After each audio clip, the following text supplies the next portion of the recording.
Olá, povo de Deus! Estamos iniciando mais uma live, segundo aos Coríntios, capítulo 8, o capítulo 9. O apóstolo Paulo ensinando a igreja de Corinto a virtude da generosidade. Nós estamos no episódio de número 36, o verdadeiro princípio da colheita abundante. Nós estamos no segundo aos Coríntios, do capítulo 9, o versículo de número 6. Seja bem-vinda, Rita. Muito bom ter você comigo aqui nesta noite.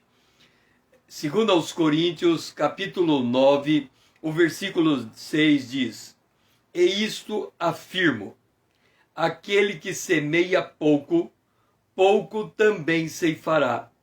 E o que semeia com fartura, com abundância também ceifará.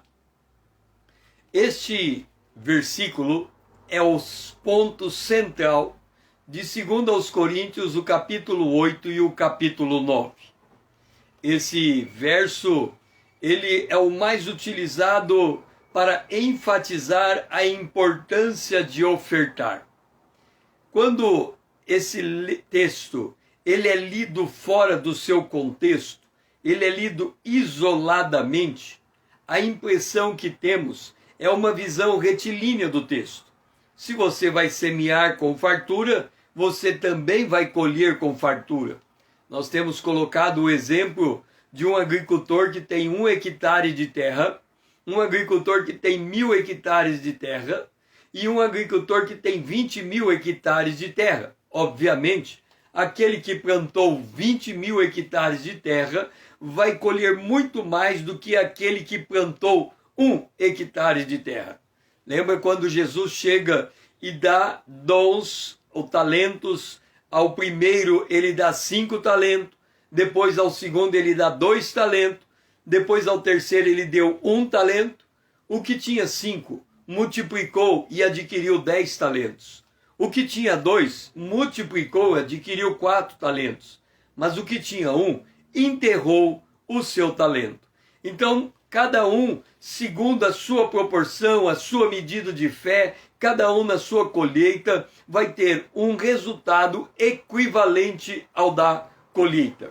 Mas por que estamos enfatizando esta parte do texto? Entenda o seguinte: a carta do apóstolo Paulo aos Coríntios, ela é formada por 13 capítulos. Então nós temos aqui o capítulo 1, o capítulo 2 e o capítulo 13. Então nós temos 13 capítulos, certo? Nós temos 13 capítulos. Ok. Se nós temos 13 capítulos, eu estou aprendendo a escrever invertido. Então, vamos ver se vai dar certo agora. Isso. Nós temos 13 capítulos. Quando nós lemos o capítulo 8, o capítulo 9, nós estamos no meio do texto. Quando nós lemos esses capítulos aqui, ele está ligado ao que veio antes e ele vai continuar com o que vem depois. Então, um texto está no seu contexto. Então, quando lemos um capítulo, na Bíblia original, não havia divisão nem de capítulo e nem de versículo. Era uma carta do começo ao fim. Você lia aquela carta corrida. E você lia a carta paragrafada. Hoje, a gente lê um versículo e ao final do versículo tem uma vírgula, não ponto final. Porque a sentença continua no versículo de baixo. E às vezes você lê 5 versículos e se você fosse paragrafar, você teria que juntar os 5 versículos em um para formar um parágrafo. O fato é que muitos estudam a Bíblia como se ela fosse aquelas caixinhas de promessa. Então você pega um versículo da Bíblia, ok? E a partir desse versículo você constrói uma teologia, mas em cima de um único versículo, isolado do restante do texto. Este este 2 aos Coríntios, capítulo 9, se lermos ele isoladamente, o que está escrito aqui é: o que semeia com fartura vai colher com fartura. Agora, note o seguinte,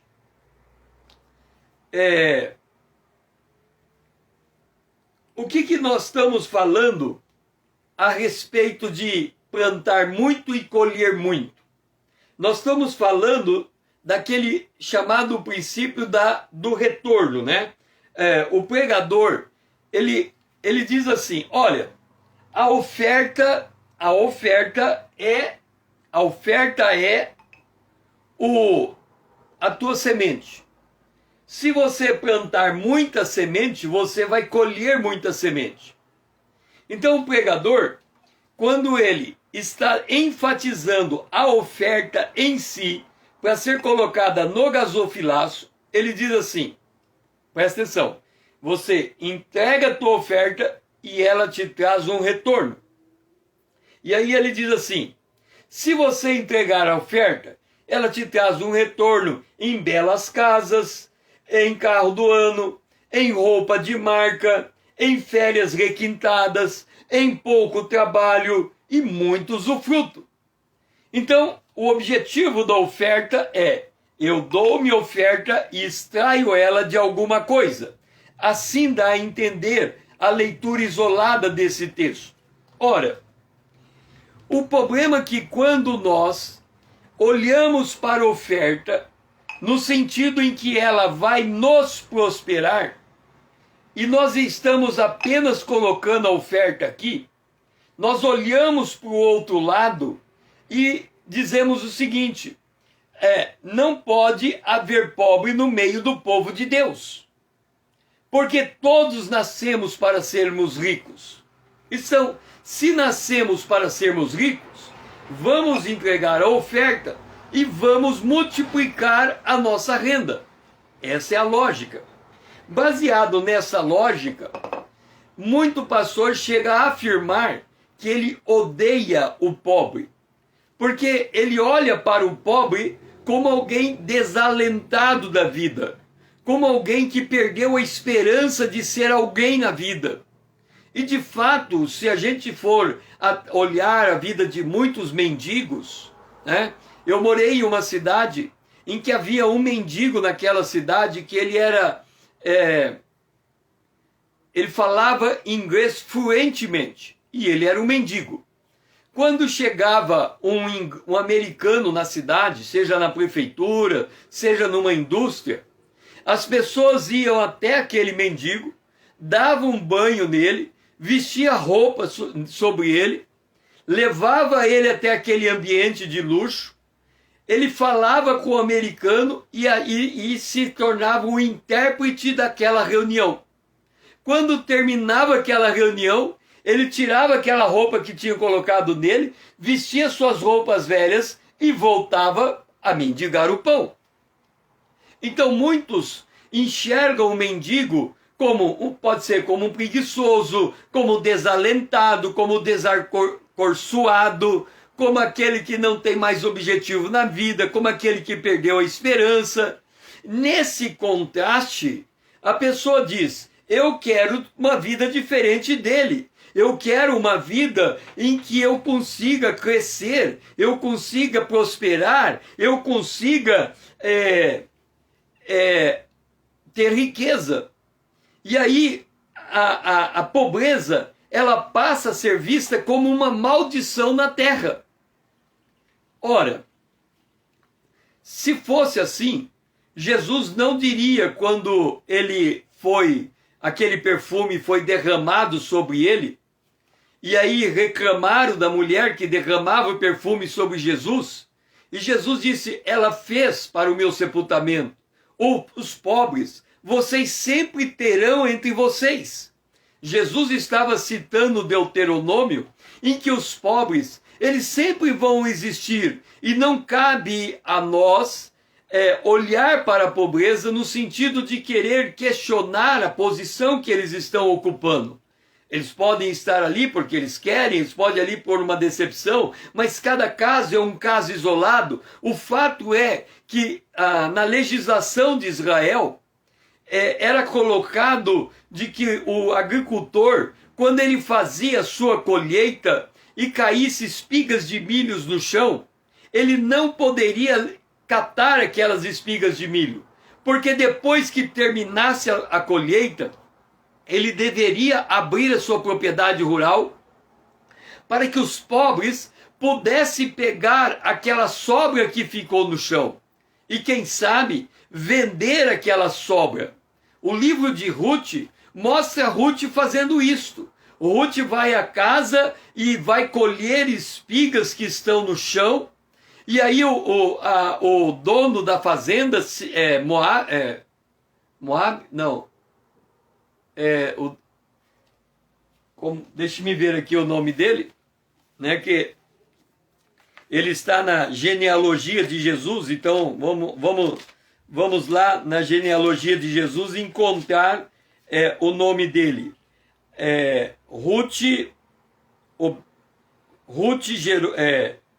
Boaz, isso, Boaz, obrigado, Rita.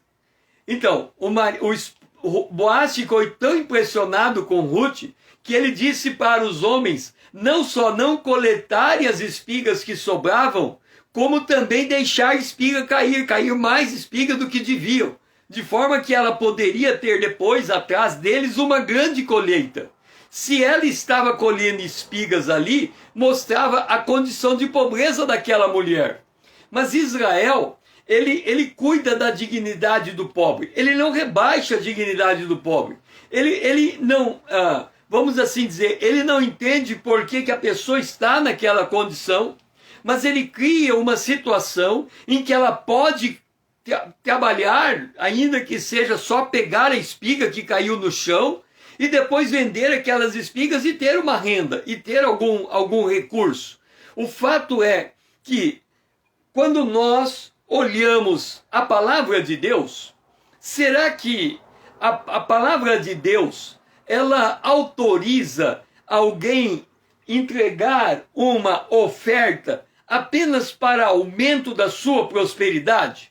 Como é que a palavra de Deus enxerga quando nós colocamos a nossa oferta no gasofilaço e estamos olhando ela como uma forma de obter retorno? Como é que funciona isso?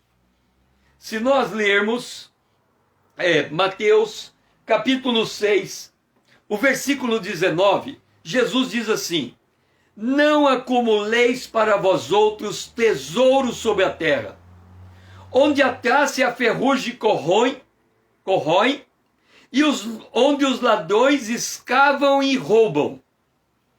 Nós temos que entender o que Jesus está falando quando ele diz que não devemos acumular tesouros sobre a terra.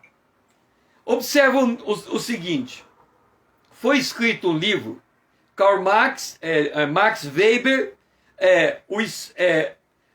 o protestantismo e o espírito do capitalismo.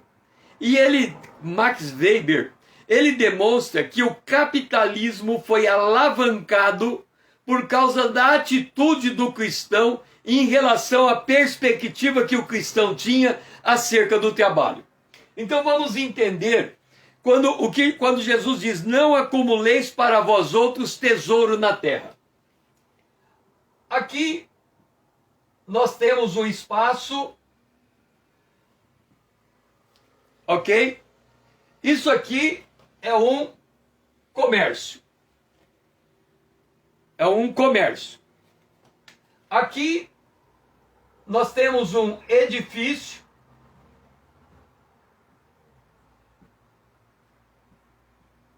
Residencial.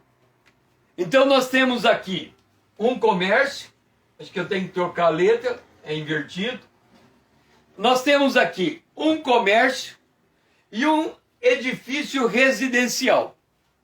No Brasil, nós temos uma certa dificuldade de entender o que é uma pessoa jurídica e o que é uma pessoa física. Ok? Existe diferença. Quem mora no edifício residencial é o dono desta empresa. Então, esse indivíduo que está morando aqui, ele é o dono desta empresa. Esta empresa, ele tem um capital. Ele tem um capital.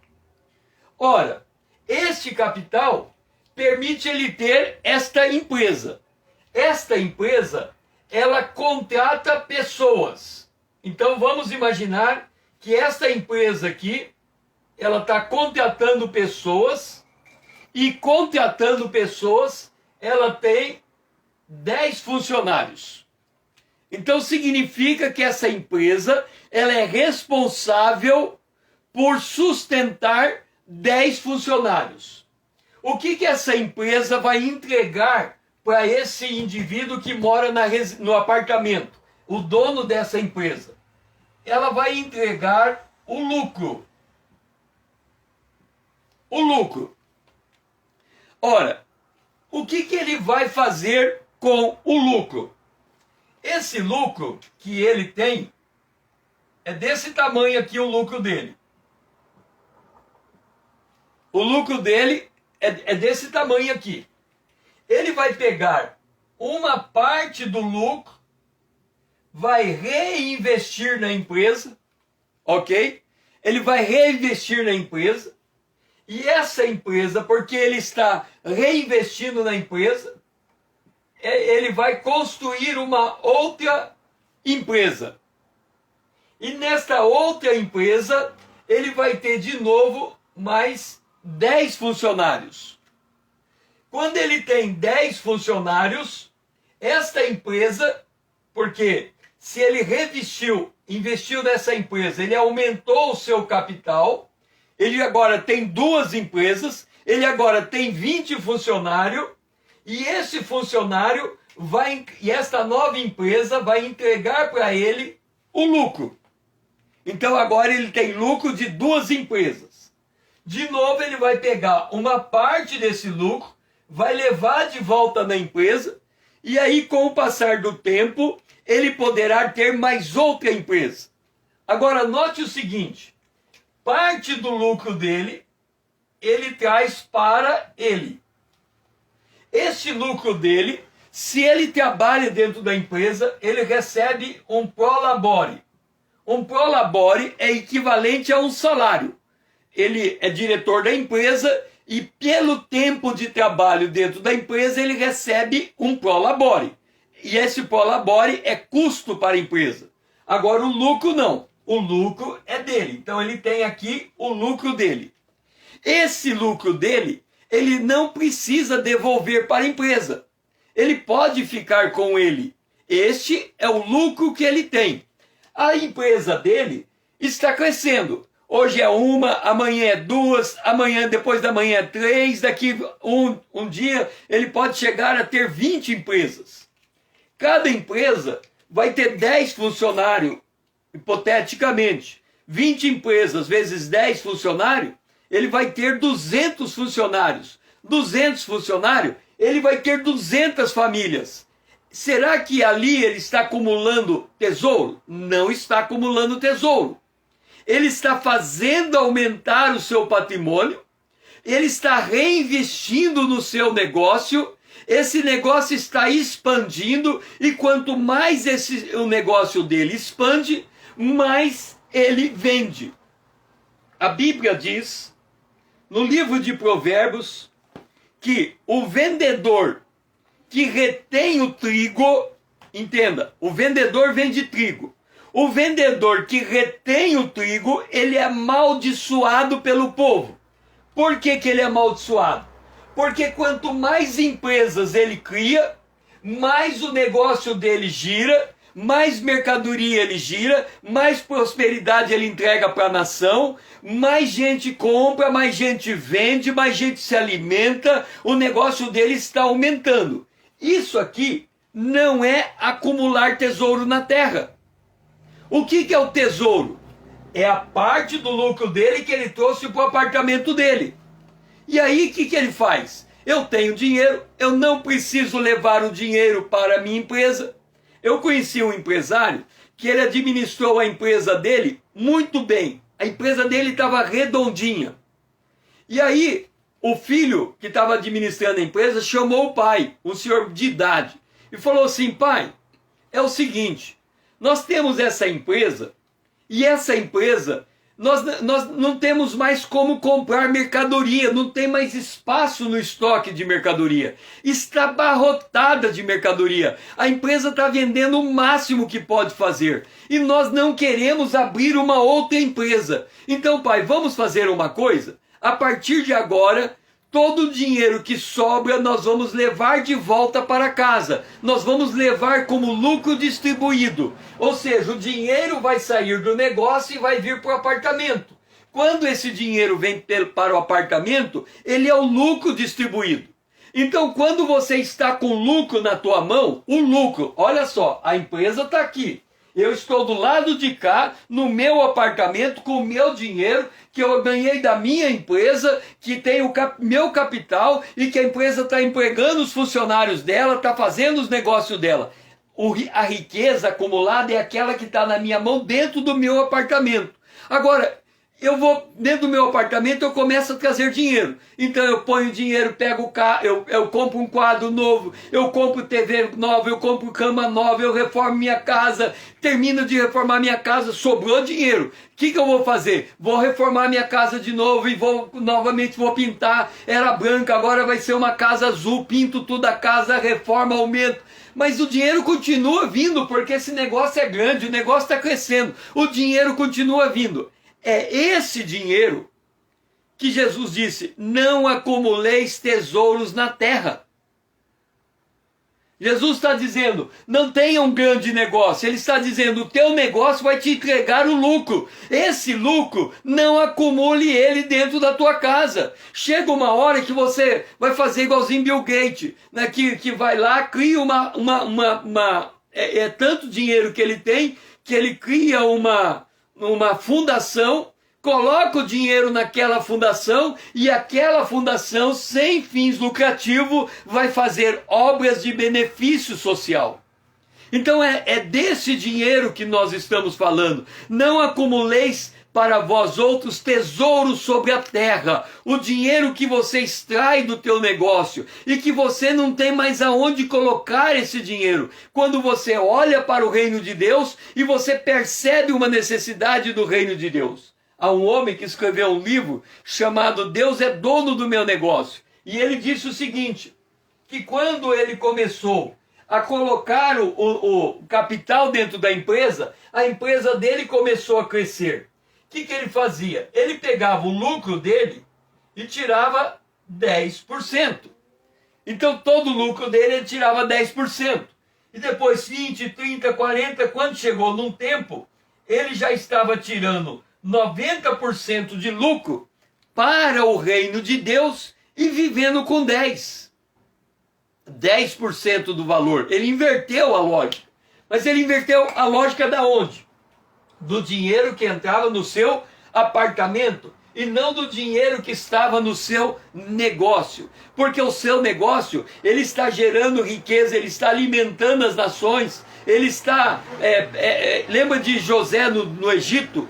José, ele foi comprando, ele foi acumulando, ele montou grandes depósitos e depois ele foi vendendo o alimento, porque ele estocou sabendo que tinha 7 anos de fome, mas depois ele pegou o alimento que estava estocado e ele começou a entregar.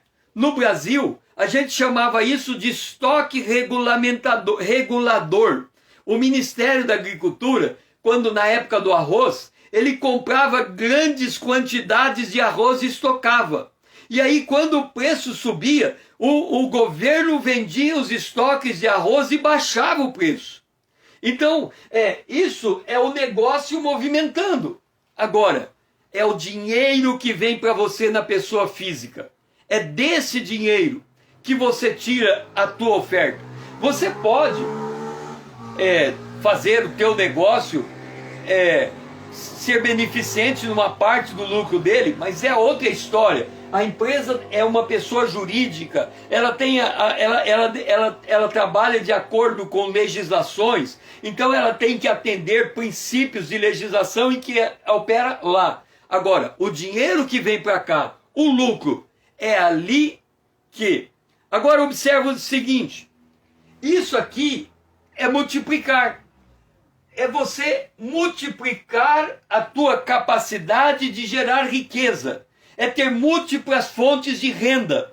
Isso aqui é você ter diferentes tipos de semente. Os homens mais ricos do mundo são aqueles que têm diferentes tipos de negócio. Por quê? Porque a economia é cíclica. Então, se um negócio está tendo prejuízo, o outro negócio está tendo lucro. Então, o que ele faz? Essa empresa está tendo prejuízo, essa empresa está dando lucro, ele pega o lucro dessa empresa e empresta para essa empresa, ou injeta capital nessa empresa. Então ele consegue equilibrar e manter uma lucratividade alta, porque diferentes negócios em diferentes períodos de tempo estão te dando diferentes retornos. Não é disso que nós estamos falando quando falamos de acumular riquezas. Nós estamos falando daquela riqueza que está entrando dentro do apartamento, aquela riqueza que pertence ao indivíduo.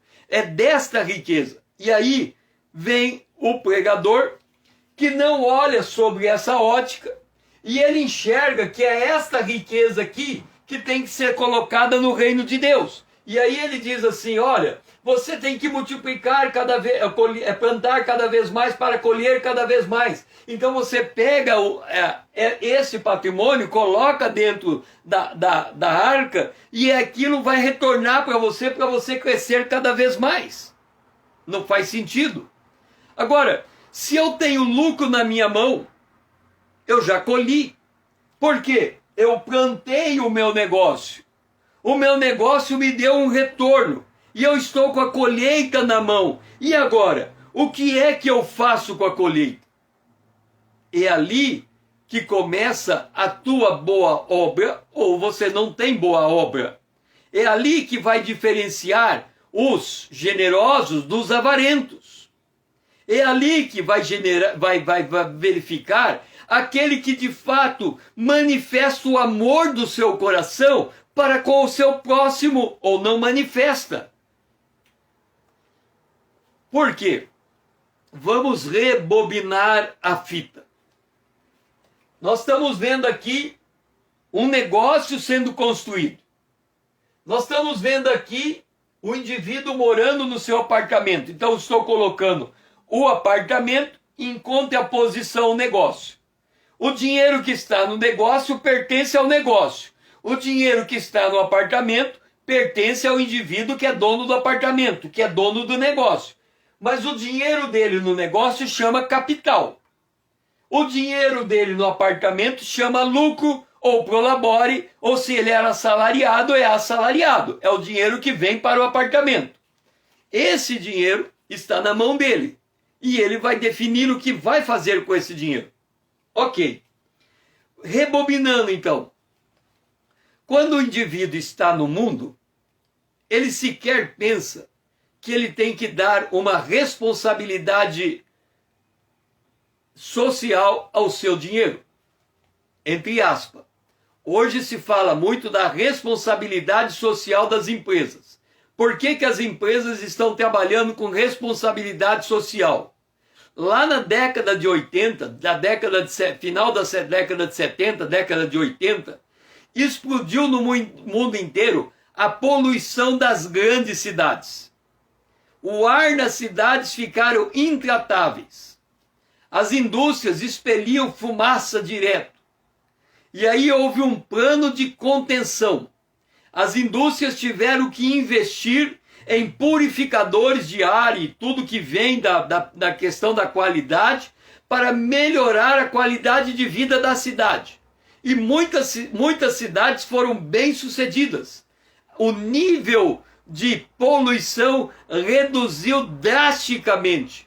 As empresas estavam reconhecendo a sua responsabilidade social. e daí em diante disseminou esta responsabilidade social nas empresas. Então elas tratam disso lá fora. Agora vem o indivíduo que está lá fora que eu digo é fora do reino de Deus. Ele ouve uma mensagem: eis o Cordeiro de Deus que tira o pecado do mundo. E a segunda mensagem: arrependei-vos e crede no Evangelho, porque é chegada a vós o reino de Deus. Quando ele associa as duas mensagens, ele recebe Jesus como Salvador e ele se torna uma nova criatura.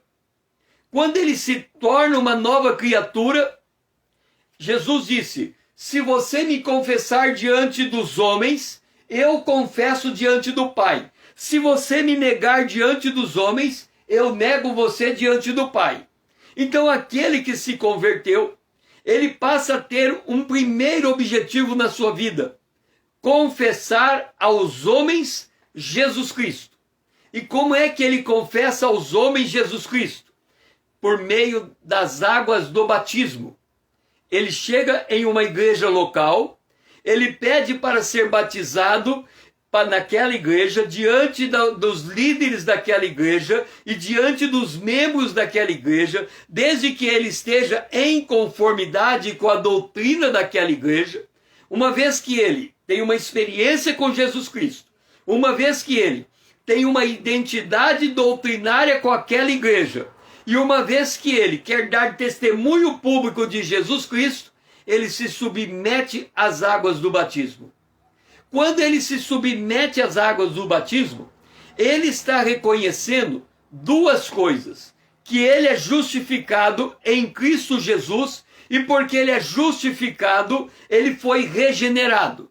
Como ele foi regenerado, ele passou a fazer parte da família de Deus. Ele passa a fazer parte do corpo de Cristo.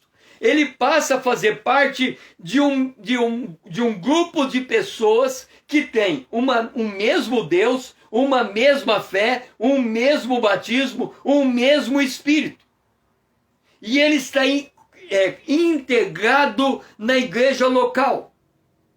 Quando ele se torna congregado, ou seja, ele está integrado numa igreja local, porque nós temos a Igreja Universal de Jesus Cristo, que são salvos de todas as eras, de todos os tempos, mas nós temos a igreja local. E a igreja de Jesus Cristo na terra, ela se expressa por uma comunidade. A ceia é um convite a uma ação comunitária. O culto é um convite a uma reunião comunitária. A palavra igreja significa assembleia, o mesmo grupo de pessoas com a mesma fé e em um mesmo espírito reunido em um mesmo lugar com o mesmo propósito de adorar a Deus. Qual é a implicação disso? A implicação disso é que hoje nós estamos congregando, mas as pessoas que estão à nossa volta em uma congregação, elas são estranhas a nós. Elas são conhecidas de nós quando nós encontramos ela no culto, mas elas são estranhas de nós porque nós não a conhecemos na sua residência, não conhecemos a sua família, não conhecemos a sua profissão, não conhecemos os seus negócios, não conhecemos as suas necessidades. Então, o corpo de Cristo, nesta visão, ao mesmo tempo que ele é conhecido, porque dentro daquela congregação eles se enxergam formando um corpo, quando a congregação se dissolve, eles se tornam novamente estranhos. O apóstolo Paulo, ele combate esse tipo de visão. Ele diz assim, 1 Coríntios capítulo 12, verso 26 e 27, de maneira que se um membro sofre, todos sofrem com ele. E se um deles é honrado com ele, todos se regozijam. Ora, vós sois corpos de Cristo, e individualmente membros desse corpo. Então o que Paulo diz? Assim como o corpo, todos nós sentimos a dor em qualquer parte do corpo. Então, sabe aquele chutão que você bate o dedo do pé no canto da mesa? Aí você sai,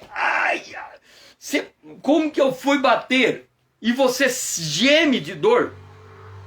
Deixa eu te colocar uma coisa.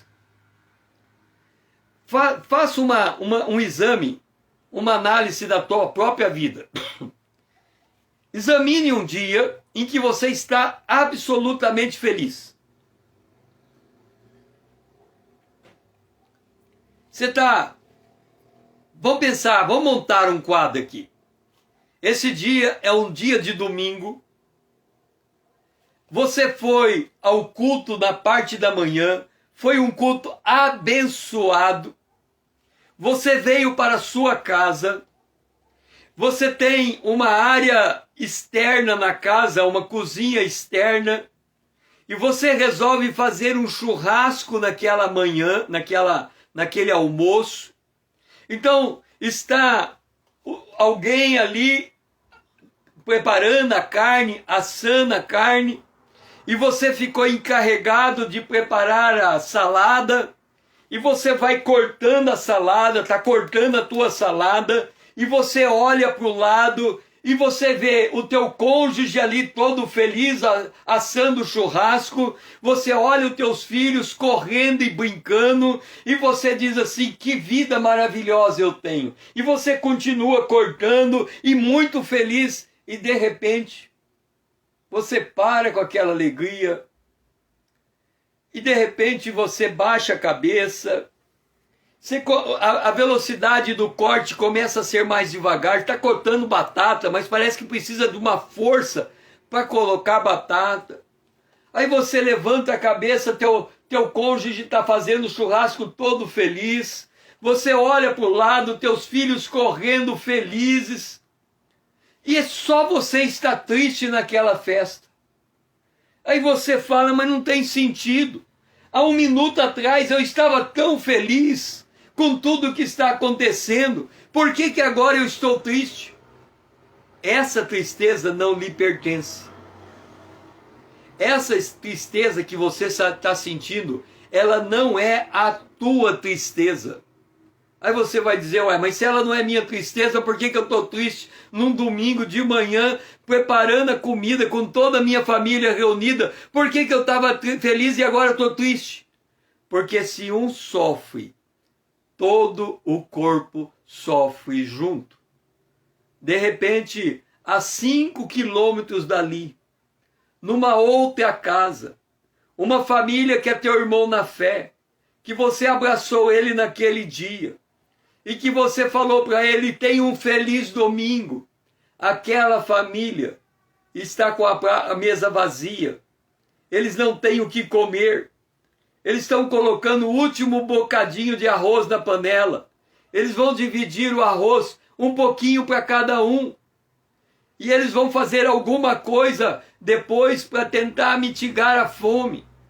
E eles não estão na mesma alegria, na mesma dimensão que você está, mas você não está sabendo disso. Ele está a 5 quilômetros de distância. Você não sabe o número de telefone dele porque você nunca pediu o número de telefone dele. Você não sabe aonde ele mora porque você nunca foi na casa dele. E aí você simplesmente está desligado, mas você está triste.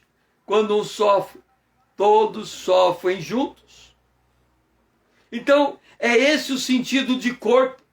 É por isso que Paulo fala dessa necessidade de ver na assistência aos santos uma oportunidade de entregar a oferta. E 1 Coríntios capítulo 12, o verso 13, seja bem-vinda, Lídia.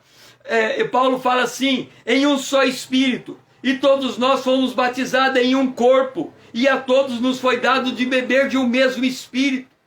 Então significa que eu estou nesse dia, domingo, sentado na minha casa, com toda a minha família feliz, porque é um dia de reunião da família, mas eu estou triste, e não tem motivo para eu estar triste. A minha vida está sob controle, as minhas contas estão pagas, é o começo do mês, o dinheiro já entrou, a despensa está cheia, está todo mundo feliz aqui, mas eu estou triste. Por que eu estou triste?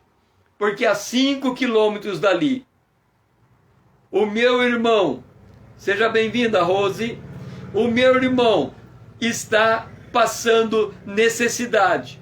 E mesmo eu não sabendo da necessidade dele, quando um sofre, todos sofrem, porque o Espírito colocou sobre mim o peso por aquela família.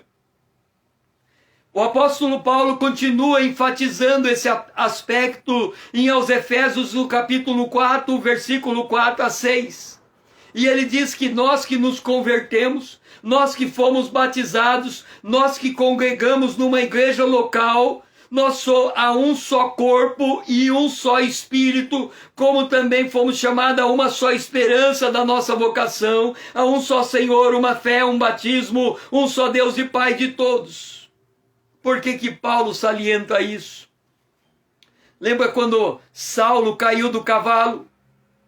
Ele perguntou, ele ouviu uma voz, Saulo, Saulo, e ele disse, quem é, Senhor? E o Senhor disse, eu sou aquele que tu persegues. Se Saulo pudesse continuar aquele diálogo, ele poderia falar, não entendi. Como eu persigo o Senhor? Eu estou perseguindo essa ralé de crente que fica aí falando de um outro Deus que ressuscitou. Eu estou perseguindo essa ralé aí que eu não concordo com esse caminho que eles estão fazendo, porque o verdadeiro caminho é o caminho do farisaísmo, o verdadeiro caminho é o caminho do sacrifício, o verdadeiro caminho é o caminho do Torá, e fica esse povinho aí falando desse caminho que ninguém entende. Aí Jesus diz, pois é esse povinho que você está enxergando, que você está perseguindo, que você está torturando, que você está matando, é eu dentro deles, é a mim que você está batendo, é a mim que você está torturando, é a mim que você está ferindo, é eu que estou sofrendo. Aí Saulo se converte e se torna Paulo, escreve 1 aos Coríntios capítulo 12, diz, olha, nós somos um só corpo, quando um sofre, outro sofre, porque eu bati no meu irmão, eu torturei o meu irmão, eu matei o meu irmão, e quando eu descobri, eu estava batendo no meu próprio Senhor.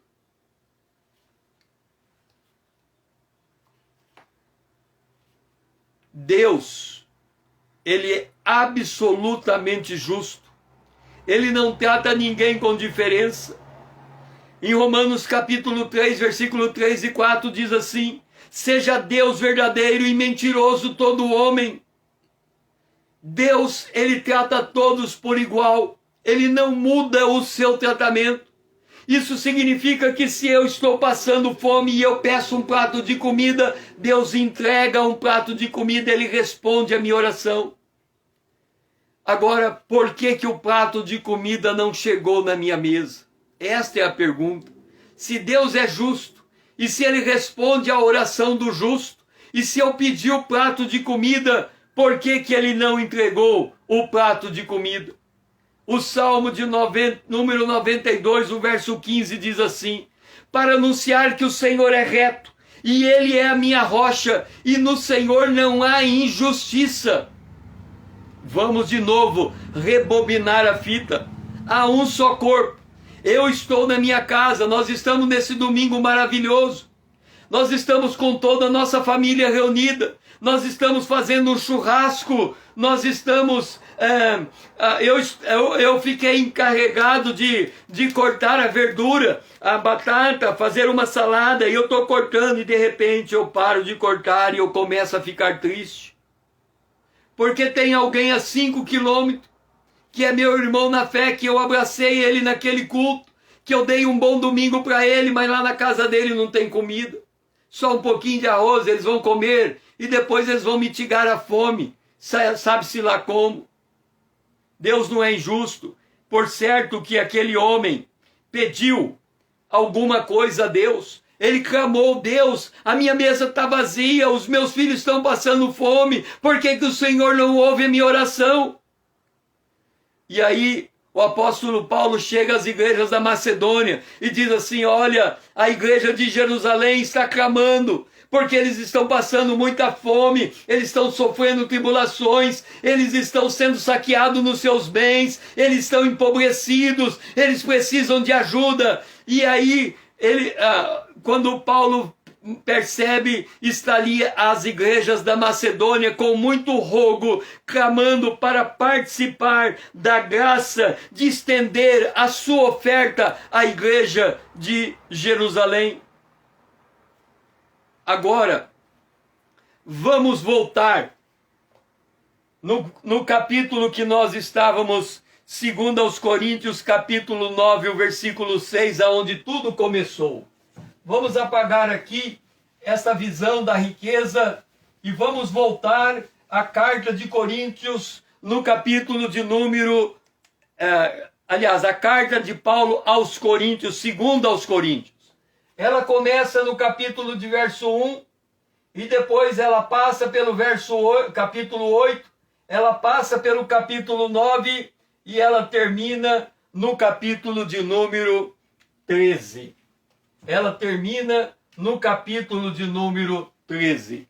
Nós não podemos usar um texto para pretexto. Quando nós chegamos no capítulo 9, nós encontramos uma passagem bíblica que nós estamos lendo esta passagem bíblica. Essa passagem bíblica diz o seguinte: e isso afirmo, aquele que semeia pouco, pouco também ceifará, e aquele que semeia com fartura também ceifará.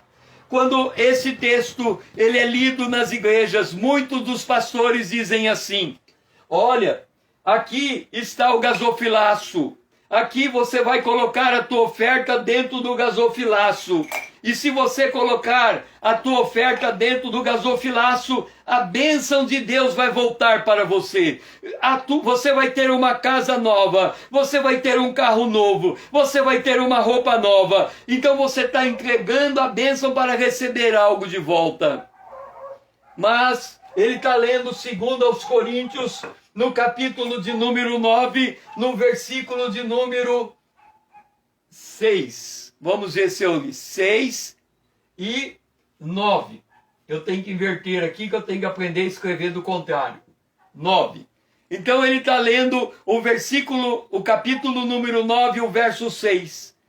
O problema desse pregador é que quando ele lê esse verso isolado, ele esquece que lá no capítulo 8, no versículo de número 15, tem outro texto bíblico. Então vamos colocar aqui outro texto bíblico, que está lá no capítulo 8. Esse texto bíblico que está no capítulo 8, ele está no verso de número 15. E o que está escrito no verso 15? Ele diz assim: suprindo a vossa abundância no presente a falta daqueles, de modo que a abundância daqueles venha suprir a vossa falta, e assim haja igualdade. Porque está escrito: o que muito colheu não teve de mais, e o que pouco não teve de menos. Vamos entender o que Paulo está dizendo. Paulo está dizendo que tem dois indivíduos. Aqui está o primeiro indivíduo, e aqui está o segundo indivíduo. O apóstolo Paulo, lá no verso 9, ele diz assim: quem muito plantou, muito colheu. Ele plantou bastante, ele colheu bastante. Lembra que nós falamos que por trás desse plantio, ele tem um grande conjunto de empresas, e ele está recebendo o seu lucro, ou ele está recebendo o seu prolabore, ou se for um empregado, ele está recebendo o seu salário. E esse lucro, prolabore, salário, ele está levando para o seu apartamento, a residência aonde ele mora. E o que ele está levando? Ele está levando uma montanha de dinheiro. Uma montanha de dinheiro. Aí, por que ele está levando essa montanha de dinheiro? Óbvio, ele primeiro plantou e ele colheu o que ele plantou. Ele tinha um negócio, ele tem um negócio, esse negócio rendeu lucro, ele pegou o lucro e ele chegou dentro de casa com a colheita. Aqui está dizendo isso. Quem muito plantou, muito colheu. Se você lê isso, você está dizendo: olha, quanto mais você plantar, mais você vai colher, mais rico você vai ficar. É óbvio. Se eu tenho uma lavoura de 1 hectare, o meu carro é um Fusca. Se eu tenho uma lavoura de 1000 hectares, o meu carro é, sei lá o que, uma caminhonete. Se eu tenho uma lavoura de 20 mil hectares, o meu carro é uma Ferrari. Quanto mais eu planto, maior é o meu patrimônio. E quanto maior é o meu patrimônio, maior é o lucro que eu levo para casa. Mas Paulo, quando ele fala, segundo aos Coríntios, capítulo 8, verso 15, ele fala, olha, você que colheu bastante, tira metade do que você colheu e entrega para esse irmão, porque ele está passando necessidade. E aí no resto vai ficar igual. Aí a coisa muda de figura. Pera lá, pregador, o que você está falando para mim?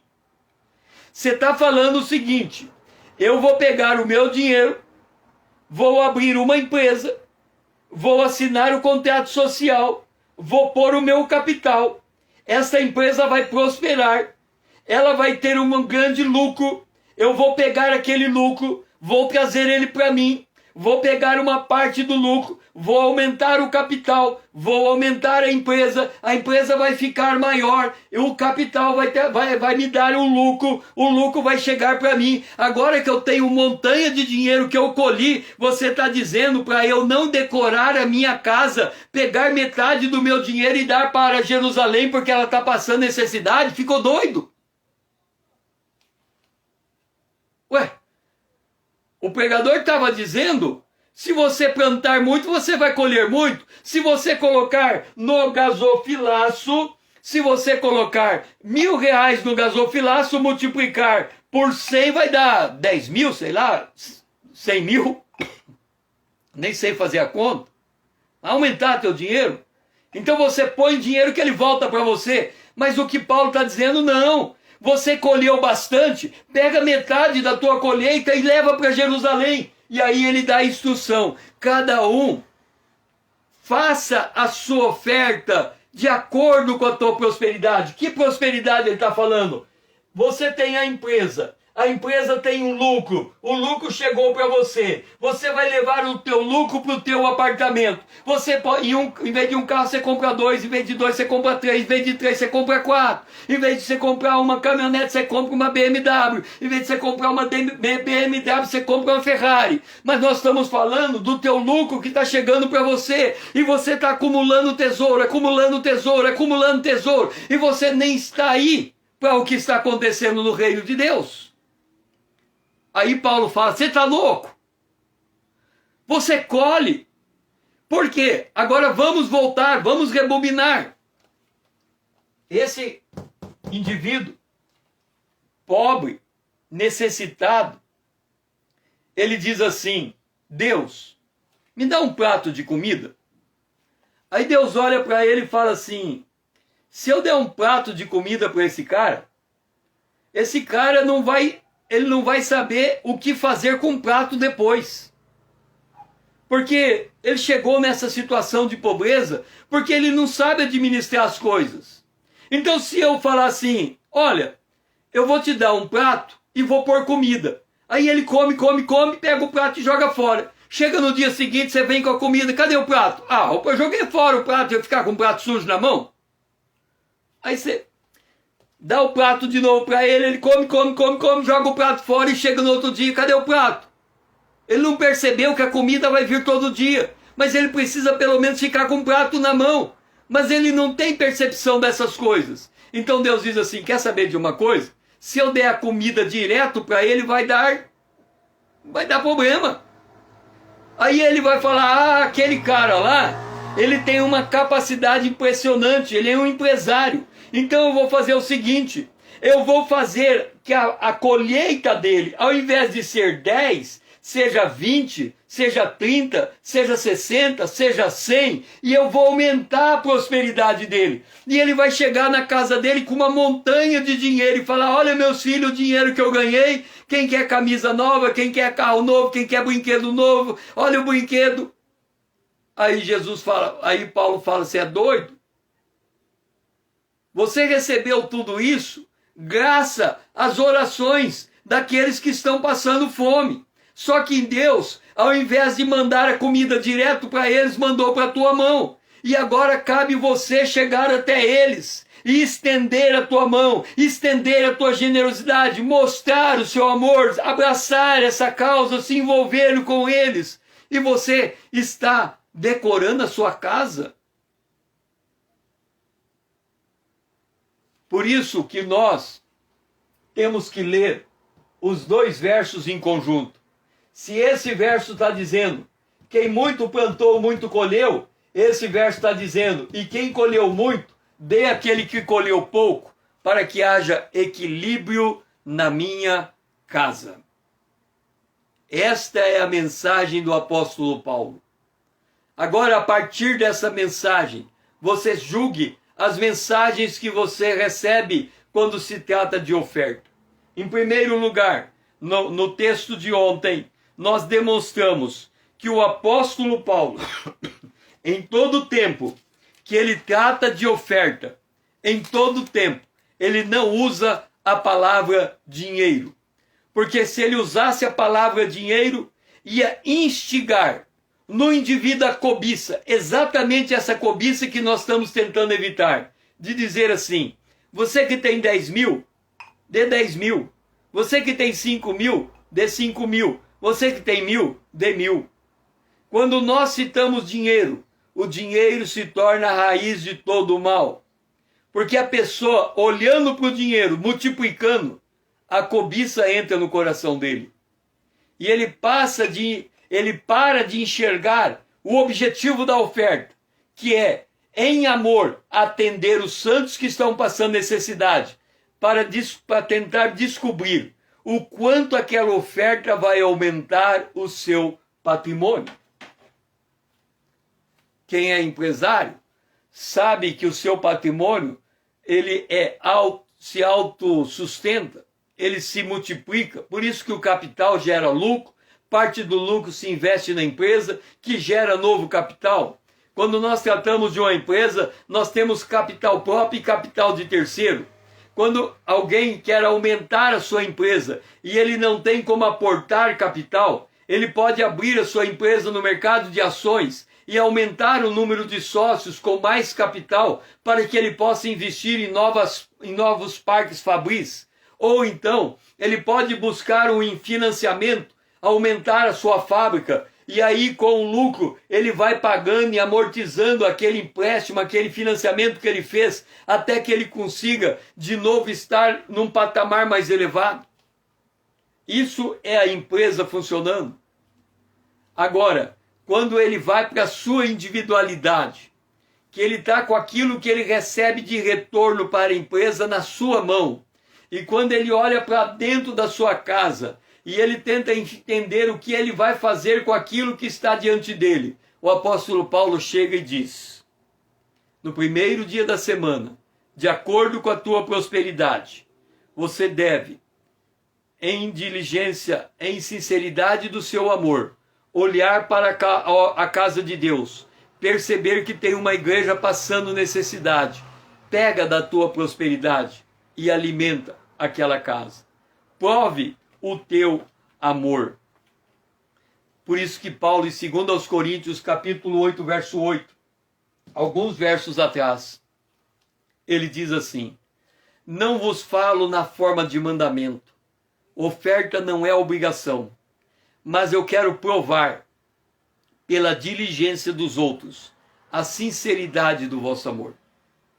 Eu quero saber se você se sente parte do corpo de Cristo. Eu quero saber se você tem a sensibilidade para sentir que o outro está sofrendo. Por isso você se entristeceu da noite para o dia sem nada estar acontecendo diferente. Esse peso é o Senhor colocando em cima, sobre os teus ombros, em cima da tua prosperidade, a oportunidade de você se empobrecer um pouco e na sua pobreza você enriquecer. Porque você vai pegar da tua riqueza e vai levar ao irmão em pobreza. Ou seja, você se torna pobre. E aquele irmão que estava empobrecido, vivendo uma vida miserável, clamando ao Deus do céu, para que chegasse para ele o fruto o pedido da sua oração, o seu clamor, ele descobre em você a fonte que Deus levantou para dar provisão a ele. É este o objetivo, o verdadeiro princípio da colheita abundante. O apóstolo Paulo não está dizendo que se você der a tua oferta, a tua colheita vai multiplicar. Mas ele está dizendo, porque você plantou com abundância e colheu com abundância, você tem condição agora de, com a tua colheita, na tua prosperidade, destinar algo para aquela igreja que está padecendo necessidade. E na próxima live, nós vamos responder a pergunta: para que direção a colheita nos leva? Agora que nós conseguimos entender a verdadeira dimensão da colheita e o que está sendo provado em nosso coração, para onde será que essa colheita está nos levando? Foi muito bom ter você comigo nesta hora, em que nós estamos expondo, segundo aos Coríntios, capítulo 8 e o capítulo 9. Que amanhã possamos nos encontrar nesse mesmo horário e que você seja ricamente abençoado por Deus. Que o Senhor seja louvado por tudo.